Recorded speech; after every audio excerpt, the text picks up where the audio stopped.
this is a review of the Panasonic Smart Viera 50-inch LED LCD TV. The model number is TC-50LE64 and it's available at Openbox.ca. Okay, just put that on mute. In this video I'm going to run through some of the features, what I consider the good, the bad and the indifferent. I'm going to share with you a conclusion and a couple of tips. Okay, so here are the features. It has Viera Connect, My Home Screen, Swipe and Share, Voice Guidance, a super narrow bezel, so you can see it looks very nice. The technology is 120 Hz, 240 backlight blinking, and it is a smart TV, so it comes with apps like Netflix, Skype, YouTube, Picasa, games and Twitter, as you can see by this screen. Okay, so the good. The quality for the price. So this is currently available at $750 at Openbox, and it is the best value in my opinion on the market. The hierarchy of TVs, according to the gentleman at the store, is Samsung at the top, then Sharp and Sony, Panasonic in third, and then LG. Now, in comparison to Sharp and Sony, I found the Panasonic TV picture clarity was outstanding, and you have to admit Samsung is probably the leader, and their 3D technology is especially very good. Now on this TV as well, there's a good selection of inputs. There's 3 HDMI and there's a legacy component. There's also an Ethernet for people who want to connect up to the wired network. The outputs, there's a digital sound, so you can connect up to your home theater system. There's a nice remote with an integration for Netflix. So let's have a look at how this looks. Netflix works really well. It is a little bit quicker with a wired connection.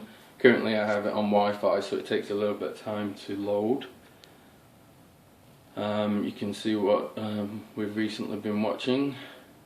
And the great thing about Netflix now is that you have this Super HD and Dolby Surround 5.1, so you can get the best out of this TV.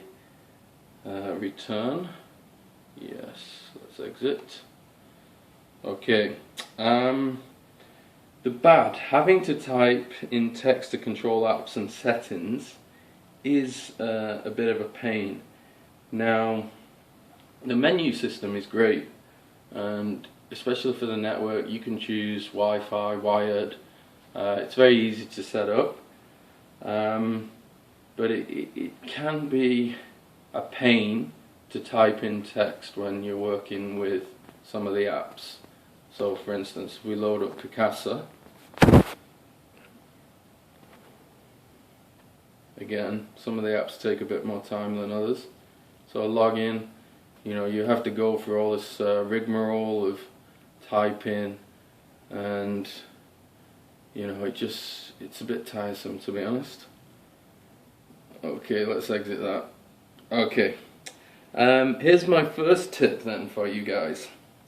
Download the smartphone app. It's called the Panasonic TV Remote 2, and it has lots of options to control your TV and use your phone for typing. So forget about this remote and use your phone. But be aware, it is a bit buggy. For example, the gamepad controller kept causing games to crash. Okay, the indifferent. So I just don't get most of this smart TV business.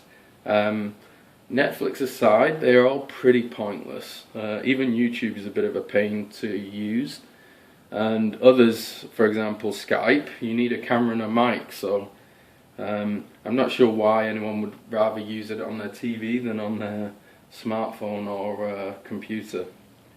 So I don't really know who the target market is with these apps. Panasonic is basically a great hardware company, so don't expect too much from their software. Okay, in conclusion, this TV, it's very good value. It has a beautiful picture. It's currently set on vivid, so you can see there the clarity of the image. Even if the apps are pretty pointless, if you use Netflix, it is worthwhile. It's up to you to choose whether you need a smart TV though. And finally, my best tip is that if you go to the guys at Openbox, they're very knowledgeable. They offer the best TVs at the best prices. If you go to the back of the store, you often find some of their TVs that have some kind of small defect. So this TV allegedly has 2 dead pixels, and so I got an even better price. And as you can see, there's nothing wrong with it.